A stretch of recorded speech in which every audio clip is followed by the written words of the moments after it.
बिस्मिल्लाहिर्रहमानिर्रहीम। हम बात कर रहे थे क्लियर फ्लूइड डाइट की, और इसमें मोस्टली ड्रिंक्स आएंगे भाई। डिफरेंट टाइप के ड्रिंक्स जो हम यूज करते हैं, we are using still beverages. Hot drinks हैं भाई, जिसमें टी एंड कॉफी आ जाती है। इसमें हम जूसेस यूज करते हैं, कोकोनट वाटर इसमें यूज किया जा सकता है। शरबत भाई जो आप बनाते हैं अक्सर, extracts of dal, serial extracts ये हो सकते हैं, और फैट फ्री ब्रॉथ हो सकते हैं, even carbonated drinks. So all these are included in the clear fluid diet. Milk को इसमें नहीं रखा जाता अभी, क्योंकि मिल्क जो है वो आपने देखा ना फुल फ्लूइड डाइट के अंदर आ रहा था। और ये डाइट जो होती है क्लियर फ्लूइड डाइट, ये 2 से 3 दिन, ठीक है, 2 से 3 दिन, इससे ज्यादा नहीं दी जानी चाहिए, क्योंकि जितना अरसा ये प्रोलॉन्ग करेगी तो इंडिविजुअल जो है उसका न्यूट्रिशनल स्टेटस जो है वो कंप्रोमाइज होगा। चूंकि क्लियर डाइट की हम बात कर रहे हैं, तो इसमें भी आपको फ्रीक्वेंसी ज्यादा होगी, क्वांटिटी जो है वो कम होगी, और 30 से 60 ml/h के हिसाब से इसको स्टार्ट किया जा सकता है। और जैसे जैसे टॉलरेंस जो है वो बढ़ती जाए, उस हिसाब से क्वांटिटी को इंक्रीज किया जा सकता है। तो 30 to 60 ml से मुराद क्या है भाई? 3 से 6 टेबल स्पून, ठीक है। ये आप ये जितना भी स्टाफ ऊपर बताया गया वो आप दे सकते हैं। इसका मकसद क्या है? मकसद ये है कि भाई गट सिस्टम जो है ना उसको चलते रहना चाहिए, गट सिस्टम को रुकना नहीं चाहिए। To maintain liquid and electrolyte balance, एक तो हमारा ये ऑब्जेक्टिव हो गया कि बॉडी के जो इलेक्ट्रोलाइट्स की रिक्वायरमेंट्स है, सोडियम पोटेशियम की रिक्वायरमेंट है, वो पूरी होती रहे। हाइड्रेशन जो है वो बॉडी की पूरी होती रहे, थ्रस्ट को कम किया जा सके, और डाइजेशन को स्टिमुलेट किया जा सके, ठीक है। तो ये 3-4 बेनिफिट्स हैं जब हम क्लियर फ्लूइड डाइट की तरफ जाते हैं। If the fluids are chosen well, the diet can provide 200 to 500 kilocalories, some sodium, potassium, and ascorbic acid. It does not meet the requirements of most nutrients and is given only for a day or two during a transit phase before moving to soft and then full fluid diet. A clear liquid diet is given for a patient suffering from nausea, vomiting, and loss of appetite. पीछे भी अभी हम discuss करके आए हैं कि full fluid diet जो है वो किन सिचुएशंस में प्रेस्क्राइब की जाती है। तो यहाँ पे आप देख सकते हैं कि इंडिविजुअल को चाहे नोजिया का प्रॉब्लम है, वॉमिटिंग का है, या उसकी भूख जो है वो नहीं, तो उसको आप इनिशिएट कर सकते हैं। इसके अलावा एक्यूट स्टेज ऑफ डायरिया, उसमें भी टॉलरेंस नहीं होती। पोस्ट ऑपरेटिव फर्स्ट स्टेज है भाई, उसमें भी इसको दिया जा सकता है। एंड आफ्टर ट्यूब और parental feeding before resuming oral feeding. Best तो क्या है भाई? ओरल फीडिंग है, लेकिन अगर ओरल रूट जब इंडिविजुअल का प्रॉपर काम नहीं कर रहा, तो फिर उसको ट्यूब फीडिंग दी जाती है, जिसमें आप फूड स्टफ को डायरेक्टली स्टोमिक में या फिर आगे ड्यूडिनम और ड्यूजिनम के अंदर ऐड कर देते हैं। तो इसी तरह से फिर उसके आगे हम टाइप्स भी पढ़ेंगे। और पेरेंटल फीडिंग क्या है कि जिसमें इंट्रावेनस सॉल्यूशंस दिए जाते हैं, जस्ट लाइक जैसे आप ग्लूकोज की ड्रिप लगवाते हैं। फूड एक्सेप्टेबिलिटी में कुछ फैक्टर्स मैंने कहा था कि जो डिस्टर्ब करते हैं, उसकी एक्सेप्टेबिलिटी को लोअर करते हैं, उनका जिक्र करेंगे। और इसके साथ साथ हम ये भी देखेंगे कि इनकी एक्सेप्टेबिलिटी को इन्हांस कैसे किया जा सकता है। इसमें कनेक्टिव टिश्यूज हैं, जैसे कि नाम से पता चल रहा है कि ये मीट के रिलेटेड जो है ना वो प्रॉब्लम है, क्योंकि मीट में एनिमल के जितने भी मसल्स हैं वो एक तरह के नहीं होते, और उसी तरह इनकी यूटिलाइजेशन की बेस पे भी टिश्यूज जो हैं वो हार्डनेस की तरफ चले जाते हैं। So amount of connective tissues in meat depends on the age of animal. जितना एनिमल ज्यादा एज वाला होगा, उतना ही उसका गोश्त जो है वो गलने में टाइम लगेगा। और इसी तरह के वो मसल यूज कहाँ पे हुआ है, तो अगर तो वो मूवमेंट वाले उसकी जो टांगे हैं उनके मसल्स हैं, तो स्पेशली ये जो कनेक्टिव टिश्यूज होंगे वो हार्ड इन नेचर होंगे। Acceptance of meat preparations can be improved by cooking. और कुकिंग से क्या होती है कि हम टेंडरनेस जो है ना उसको बेहतर कर लेते हैं। या दूसरा तरीका मैंने क्या बताया कि हम प्रोटीएजेस एंजाइम्स यूज कर सकते हैं, जिनको हम मीट टेंडराइजर का नाम देते हैं। सेकंड कंपोनेंट फ्लेवर है। और फ्लेवर जो है ये भी फूड का इनटेक जो है उसको डिस्टर्ब करते हैं।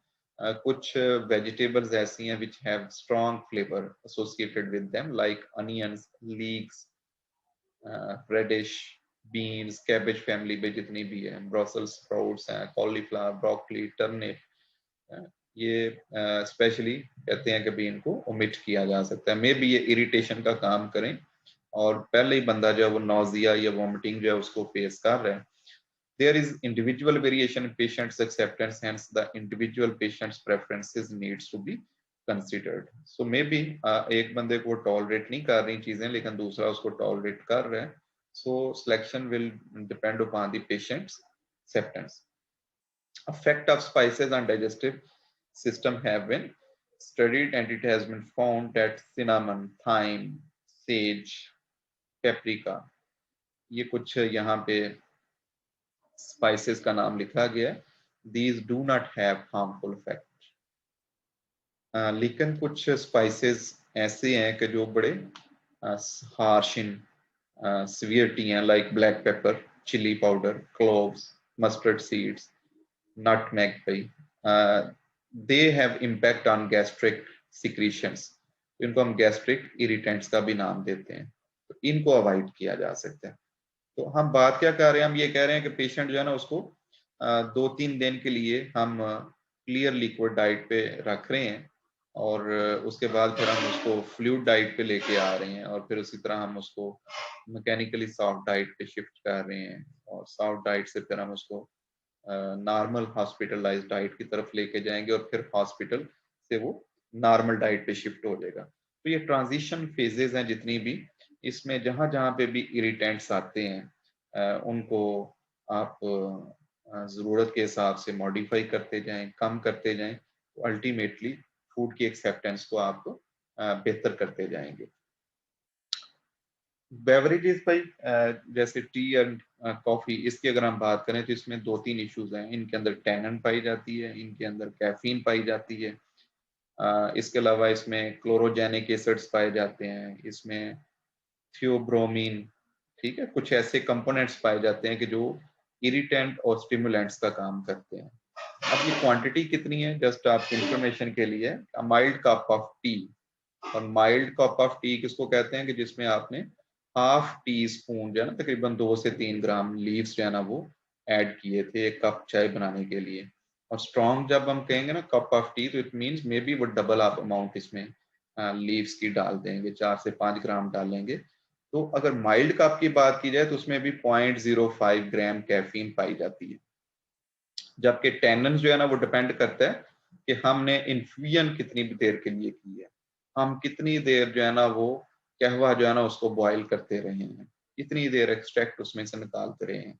So longer the time more will be the caffeine and tannin content. Specially tannin content जो है ना वो उस वक्त ज्यादा होगा जब आपने लॉन्ग टाइम के लिए इन्फ्यूजन की होगी। Tannin precipitates the proteins. A quick infusion is recommended for use in the tea. तो इसमें फिर लेकिन ये डिपेंड करता है, लोगों का एक अपना अपना टेस्ट डेवलप हुआ होता है। लेकिन अगर हम पेशेंट के वाले से बात करें तो उसमें हमें इतनी स्ट्रॉन्ग टी की तरफ नहीं जाना चाहिए। कॉफी जो है ये आप देखें ऑलमोस्ट 1.1 ग्राम कैफीन इसके अंदर पाई जा रही है अभी, ठीक है, और उसमें चाय में कितनी थी 0.05, तो इसमें 0.1, मैनी मैनी टाइम्स मोर। इसके अलावा इसमें क्लोरोजेनिक एसिड पाया जाता है जो कि टैनिन से तो डिफर करता है लेकिन काम ये भी उसी तरह ही करते हैं, ठीक है। कोका भी, इसके अंदर भी तकरीबन 1.5% जो है वो theobromine and traces of caffeine, और जो कि बोथ जो है वो स्टिमुलेंट का काम करते हैं। कोका पाउडर अगर आपने किसी प्रेपरेशन में ऐड किया हुआ है या आप चॉकलेट वगैरह खा रहे हैं तो उसमें ये चीजें पाई जाती हैं जो कि स्टिमुलेंट और इरिटेंट का काम करती हैं। न्यूट्रिएंट कंटेंट जो है इसमें ये एक अलहदा एस्पेक्ट है जिसको मैं आपके साथ डिस्कस करने जा रहा हूँ कि पुराने दौर में ज्यादातर कहा जाता था कि फूड्स की ना 2 कैटेगरीज बना लें, एक कॉलम में लिखें फूड्स टू बी अवॉइडेड और एक कॉलम में लिखें फूड्स टू ईट। लेकिन ज्यादा एम्फिसाइज किस चीज पे होता था, अवॉइड करने पे, ठीक है, ये ना करो, ये ना खाओ, ये ना खाओ। लेकिन क्या खाना है वो उस पर इतना एम्फिसाइज नहीं होता था। तो अब उसके नतीजे में क्या होता है कि जब आप मना करते जा रहे हैं कि आपने ये नहीं खाना ये नहीं खाना, तो ultimately there are chances of nutritional deficiencies. एक तो डेफिशिएंसीज पैदा हो जाएंगी और इसके साथ रिकवरी में भी डिले होगा।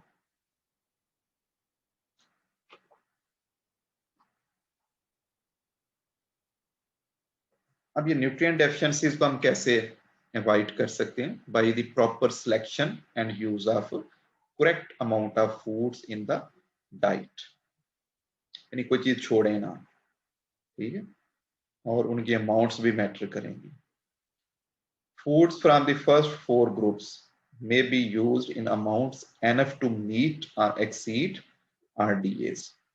इसमें वो शुगर और फैट वाले को जरा आप साइड पे कर दें, बाकी जितने भी fruits, vegetables, meat, protein, cereals, इन ग्रुप्स को आप इस तरीके से खाएं कि आपकी आरडीएस जो है ना वो या तो पूरी हो रही हूँ या एक्सीड हो रही हूँ। और एक फैक्टर ये भी ज़हन में रखना चाहिए कि जब कोई बंदा बीमार होता है, इलनेस होती है, उस वक्त उसकी न्यूट्रिशनल रिक्वायरमेंट्स बढ़ चुकी होती हैं, और अगर हम उन रिक्वायरमेंट्स को पूरा नहीं करेंगे तो हीलिंग प्रोसेस जो है वो डिस्टर्ब होगा। तो एक तो हीलिंग प्रोसेस डिस्टर्ब होगा, सेकंड हमें न्यूट्रिएंट्स की रिक्वायरमेंट्स इसलिए भी ज्यादा होती हैं कि उस वक्त एब्जॉर्प्शन प्रॉपर नहीं हो रही होती। उस एब्जॉर्प्शन का जो लॉस है उसको भी कवर करने के लिए हमें इनटेक बेहतर करना पड़ेगा। Extra needs would justify increased intake of foods from all food groups. If this diet is used to reduce gastric acidity, additional amounts of protein containing foods such as milk need to be taken. तो gastric acidity का problem हो तो उस case में दूध जो है ना वो न्यूट्रलाइजर का काम करता है। प्रोटीन को आप यूज करके इसको कम कर सकते हैं। स्किम मिल्क पाउडर भी भाई आप डाइट के अंदर ऐड कर सकते हैं। मील्स की जो फ्रीक्वेंसी है ना उसको भी आप इंक्रीज कर सकते हैं। So more feedings per day to provide a buffer for the acid production in the stomach. थोड़ा थोड़ा खाएं और मैदे को बिजी रखें। The amount of protein foods, citrus juice and other foods need to be increased to exceed the amount suggested for a normal individuals। तो अभी तक भाई हमने जितना आप लोगों के साथ डिस्कस किया है वो उसमें रूट ऑफ इंजेक्शन क्या था? ओरल इनटेक था, जो नॉर्मल रूट ऑफ इनटेक है। बक्कल कैविटी के थ्रू जाना फूड को हम, टंग सिलेक्शन में हेल्प करती है बक्कल कैविटी, उसको मेस्टिकेशन करके और उसको जरा सॉफ्ट करने में हेल्प करती है, और जब वो बोलस बन जाता है फिर उसको हम आगे ओइसोफेगस के थ्रू स्टोमक तक ले जाते हैं, और स्टोमक में फर्दर उसकी सिक्रीशंस हैं, उसका मैकेनिकल और उसका केमिकल एक्शन है, जिसकी वजह से फूड की काफी हद तक ब्रेक डाउन हो जाती है। फैट्स वगैरह जो है वो मल्सीफाइंग होंगी जब उनमें बाइल पोर होगा और ड्यूडिनम में उसके अंदर सिक्रीशंस आएंगी फर्दर पिंक्रियाज की, लिवर की। तो अल्टीमेटली डाइजेशन का प्रोसेस कंप्लीट होने के बाद इलियम में फिर फूड की एब्जॉर्प्शन हो जाती है, और बाकी फिर चीजें आगे लार्ज इंटेस्टाइन में आ जाती हैं, जहाँ पे वेस्ट मटेरियल को कुछ अर्सा होल्ड किया जाता है और उसमें से भी कुछ यूजफुल चीजें निकाली जाती हैं। ट्यूब फीडिंग क्या है कि ये इसकी जरूरत तब पड़ती है कि जब इंडिविजुअल जो है ना उसका गैस्ट्रो इंटेस्टाइनल ट्रैक्ट जो है वो प्रॉपर वर्किंग नहीं कर रहा, ठीक है, और उसका ओरल इनटेक सफिशिएंट नहीं है, उसकी न्यूट्रिएंट की रिक्वायरमेंट्स ओरल इनटेक से पूरी नहीं हो रही, ठीक है, तो फिर ट्यूब फीडिंग जो है उसको इनिशिएट किया जाता है।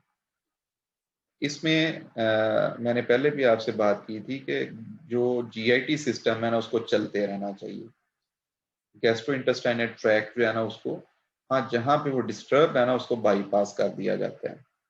अगर बक्कल कैविटी डिस्टर्ब है तो हम कहते हैं नेजोगैस्ट्रिक फीडिंग, एनजी, यानी नाक के रास्ते आप गैस्ट्रिक के अंदर जाना फूड स्टॉक को डिलीवर कर देते हैं थ्रू अ ट्यूब, ठीक है। इसी तरह और भी इसके आगे हम टाइप्स डिस्कस करेंगे। तो पहले हम देख लेते हैं कि कौन सी कंडीशंस हैं जिसमें ट्यूब फीडिंग की जरूरत पड़ती है।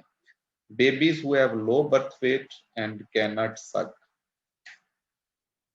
ठीक है, यानी बाय बर्थ ही बच्चे इतने मेच्योर एनफ नहीं है कि सकलिंग का एक्शन कर सकें, सकिंग का एक्शन कर सकें, तो फिर आर्जी तौर पे ट्यूब के थ्रू जो है उनको मिल्क जो है वो प्रोवाइड किया जाता है। Those who are undernourished and cannot take or retain food taken orally। अब इतने कमजोर हैं कुछ इंडिविजुअल्स, चाहे वो शुरू से ही थे या बीमारी इतनी प्रोलॉन्ग कर गई है, क्रॉनिक डिजीज हो गई है और उसका न्यूट्रिशनल स्टेटस, या बाज़ दफा हॉस्पिटलाइज हो के इंडिविजुअल जो है ना वहां पे वो माल नॉरिश फेज पे चला जाता है, तो वहां पे भी फिर उसको ट्यूब फीडिंग की जरूरत पड़ती है। एनोरेक्सिया वाले पेशेंट्स होते हैं कि जिनको भूख ही नहीं लगती, भाई भूख लगेगी तो खाएंगे ना, तो फिर उनको फोर्स्ड फीडिंग करना पड़ती है। इसी तरह सर्जरी की कोई किस्म हो सकती है जिसमें इसकी जरूरत पड़ेगी। ऐसे पेशेंट्स जो कि एब्जॉर्ब और डाइजेशन फूड की प्रॉपर नहीं कर सकते, ऐसे पेशेंट्स जिनको सीवियर माल एब्जॉर्प्शन है, और बाज़ दफ़ा ऐसा है कि इंडिविजुअल जो है वो ट्रॉमा की कंडीशन में, वो कॉन्शियस अनकॉन्शियस और सेमी अनकॉन्शियस फेज में एग्जिस्ट करता है, उसको खाने पीने की होश ही नहीं है। तो अब उसको, उसका वो मेटाबॉलिज्म तो चल रहा है, उसका बीएमआर तो काम कर रहा है, हार्ट बीट ले रहा है, नर्व इंपल्स चल रही हैं, कार्डिक सिस्टम काम कर रहा है, किडनी अपना काम कर रहे हैं, and they need energy, fuel. अब उस एनर्जी और फ्यूल को अगर आप प्रोवाइड नहीं करेंगे तो इंडिविजुअल जो है ही और she is likely to die.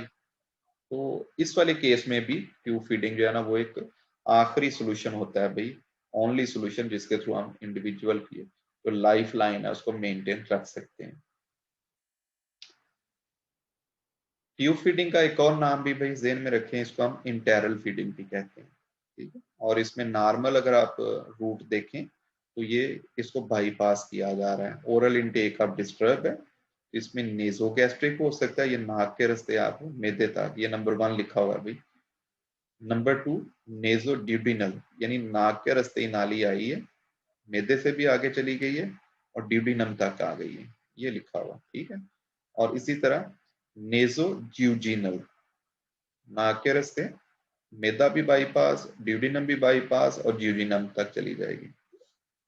अब एक चीज ध्यान में रखें कि ये कौन सा मेथड सिलेक्ट करना है, आया ये नेजोगैस्ट्रिक ठीक है, गैस्ट्रोस्टमी, गैस्ट्रोस्टमी में क्या है कि परक्यूटिनस मेम्ब्रेन जो है, यहाँ पे आप देखें कि मैदे को जो है वो एक तरफ स्किन के साथ अटैच कर दिया जाता है और फिर उसमें से नाली पास कर दी जाती है। अब जिस बंदे का हो सकता है कि ये वाला सिस्टम जो है वो प्रॉपर, यहाँ पे कोई डिस्टरबेंस है तो फिर उसको डायरेक्ट मैदे के अंदर स्टफ जो है वो ऐड किया जाएगा। आगे फिर इसकी मजीद टाइप्स हैं। इसी तरह ज्यूजोनास्टमी, ज्यूजिनम को, ठीक है, आप यहाँ पे परक्यूटिनस अरेंजमेंट के थ्रू जो है वो इसमें फीडिंग अगर करते हैं तो अल्टीमेटली हाँ हर एक प्लस माइनस है, ये जितनी आप देखते जा रहे हैं ना ये कॉम्प्लिकेटेड होता जाता है प्रोसेस। मैदे तक तो डायरेक्टली फीड का इंसर्ट कर दी, लेकिन इससे आगे फिर एंडोस्कोपिक चाहिए भी, ठीक है, एंडोस्कोपिक अरेंजमेंट चाहिए जिसके थ्रू आप मॉनिटर करते हैं कि ट्यूब जो है वो विदाउट एनी डैमेजिंग दी, जो भी आपका ये रूट है, डाइजेस्टिव सिस्टम है, इसको विदाउट डैमेज वो डिजायर्ड लेवल तक पहुंचाई जा सके और उतना ही वो तकलीफ दे प्रोसेस भी होगा। एक और फैक्टर इसमें देखा जाता है कि क्या ये ट्यूब फीडिंग लंबे अरसे के लिए है या शॉर्ट टर्म है। तो लंबे अरसे के लिए होगा तो फिर ये गैस्ट्रोस्टमी वाले ऑप्शन जो हम ज्यादा वर्क करते हैं, यानी एक बंदा हो सकता है कभी टीन एज में उसको कोई प्रॉब्लम हो गई है और 15 20 30 40 साल उसका भी वो सरवाइव करता है फर्दर, उस अरसे के लिए फिर वो इसी तरीके के साथ अपनी लेवल्स जो है वो मीट करेगा।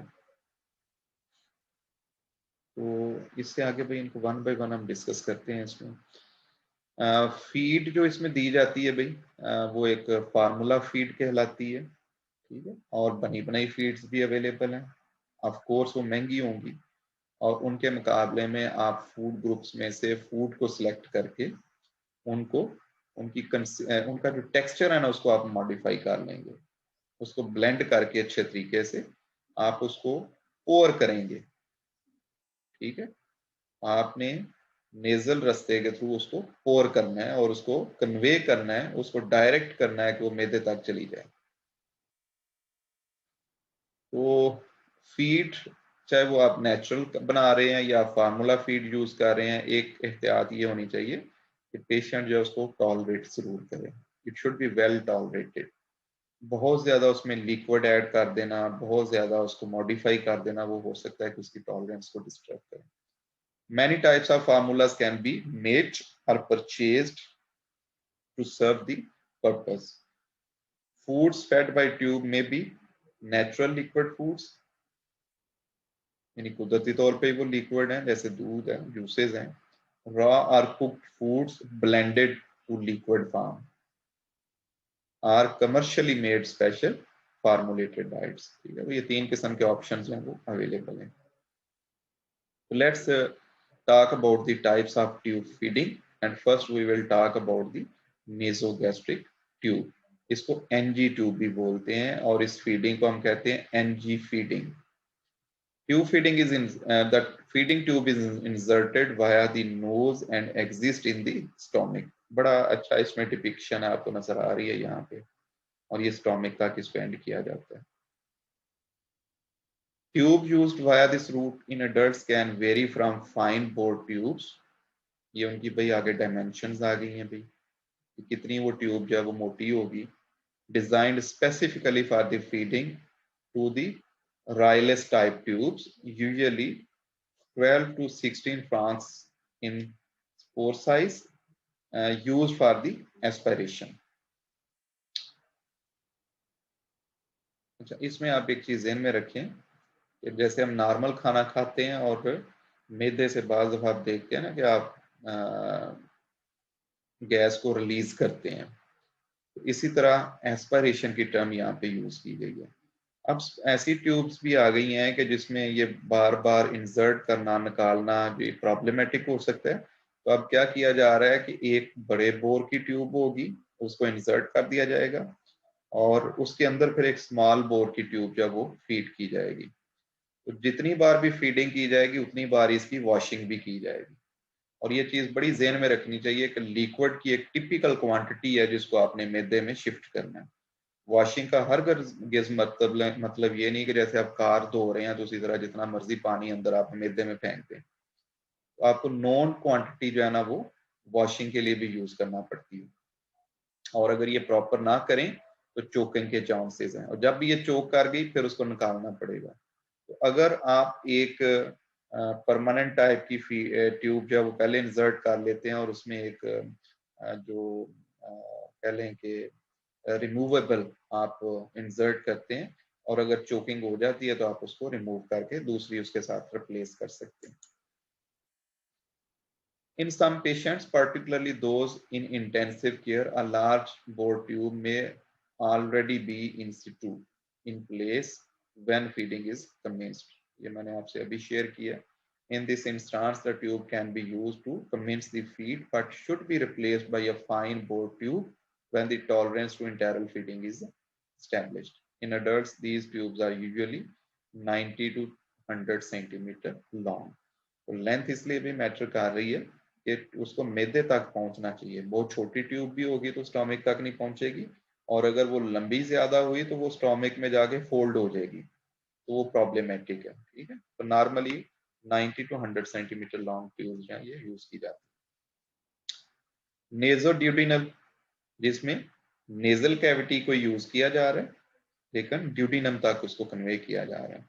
और इसमें मसला क्या था, इसमें एंडोस्कोपिक या रेडियोलॉजिकल अरेंजमेंट चाहिए, यानी आप उसको बज़ाहिर देख रहे हो कैमरा के थ्रू। ठीक है, उसको आपने डायरेक्ट करना है कि वो स्टोमिक को पास करके और ये स्फिंक्टर को क्रॉस करके ड्यूडिनम तक आ जाए। इसी तरह पे नेजोड्यूडिनल है भाई, इसमें लेंथ जो आप देखें आप 100 से बढ़ के 150 तक हो चुकी है,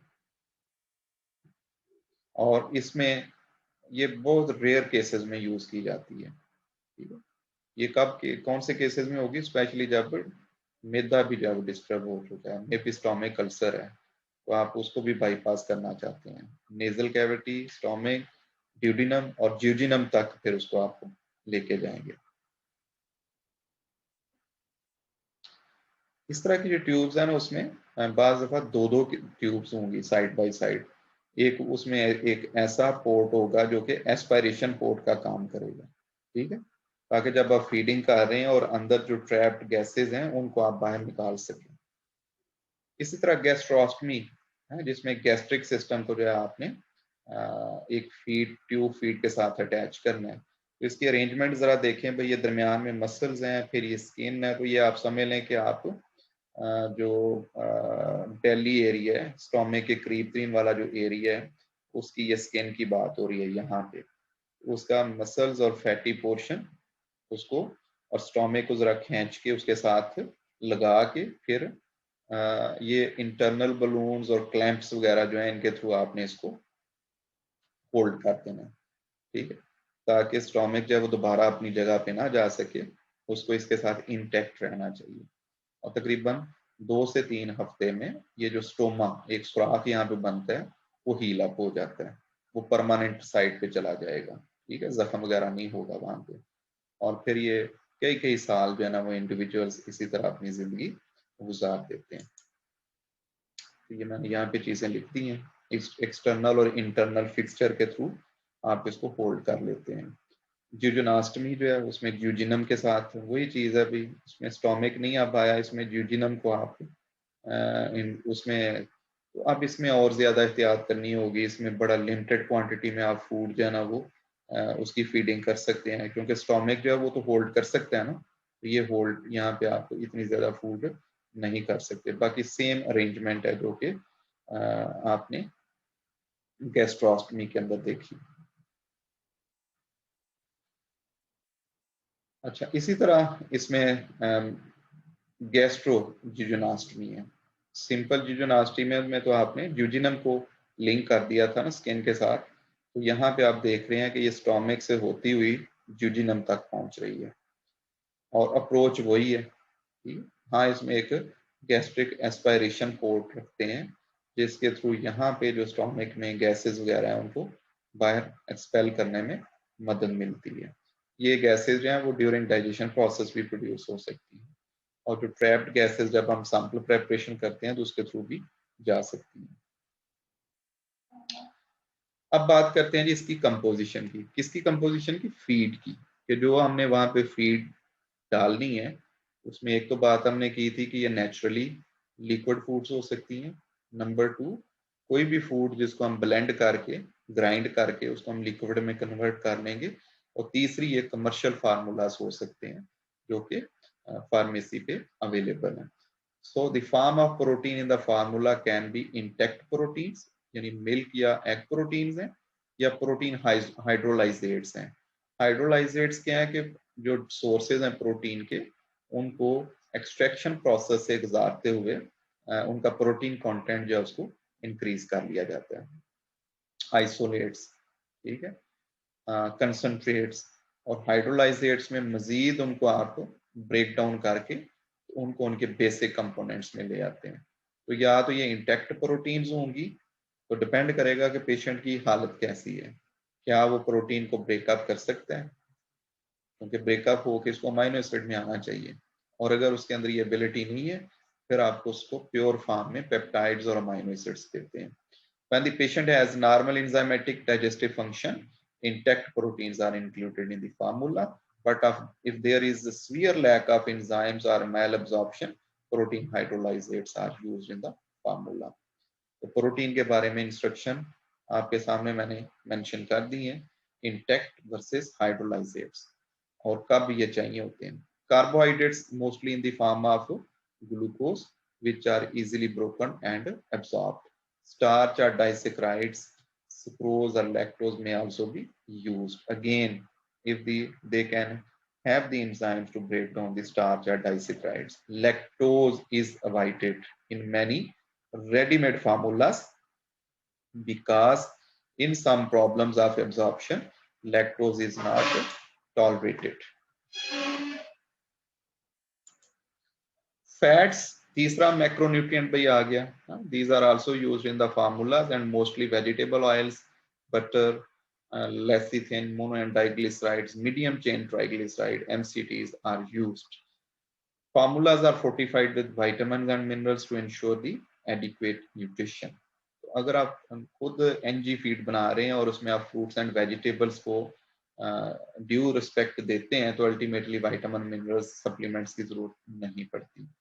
formulas normally provide 1 kilo calories पर ml, यानी इनको इस तरीके से डिजाइन किया जाता है, इनकी कंसिस्टेंसी इस तरीके से सेट की जाती है कि 1 ml जो है ना उसमें से 1 कैलोरीज जो है वो जरूर मिल सके.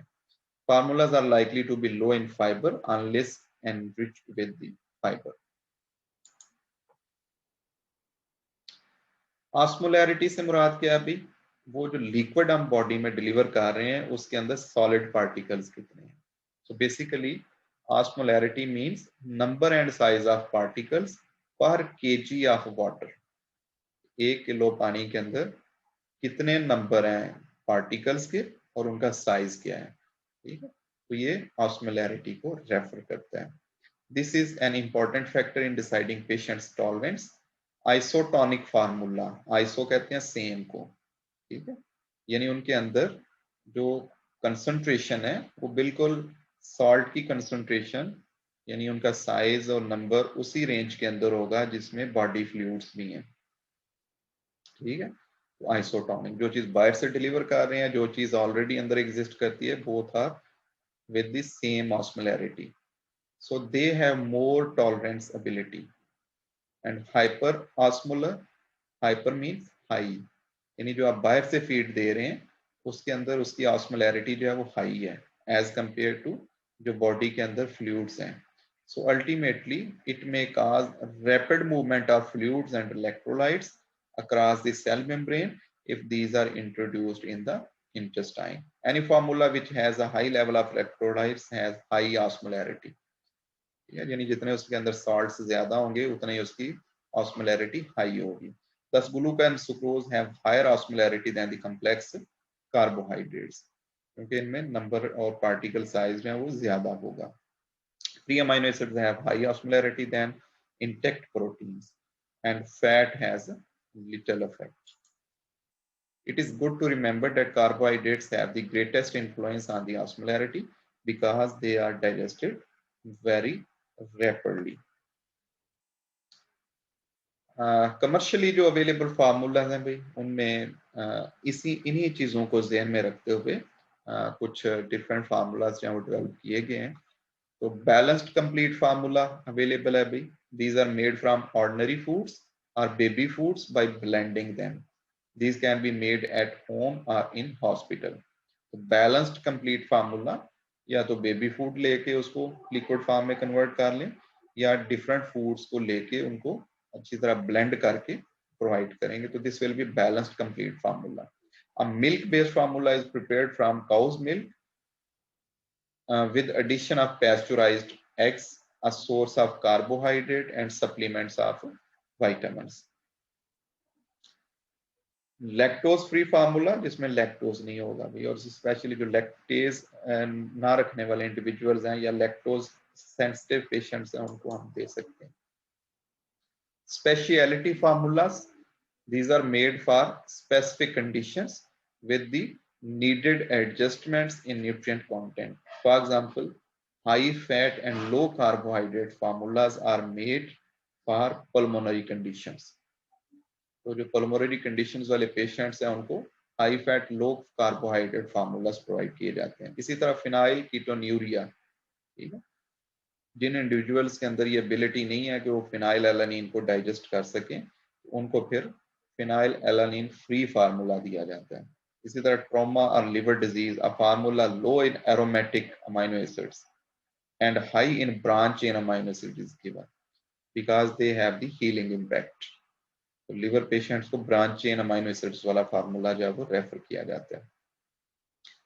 टाइप्स ऑफ फार्मूला के साथ साथ मोड ऑफ एडमिनिस्ट्रेशन भी मैटर करती है, जिसको अभी हमने जिक्र भी किया आपसे कि पेशेंट की कंडीशंस को देखते हुए क्या उसको नेजोगैस्ट्रिक चाहिए, ठीक है, और शॉर्ट टर्म फीडिंग है तो उसके लिए नेजोगैस्ट्रिक सूट करती है.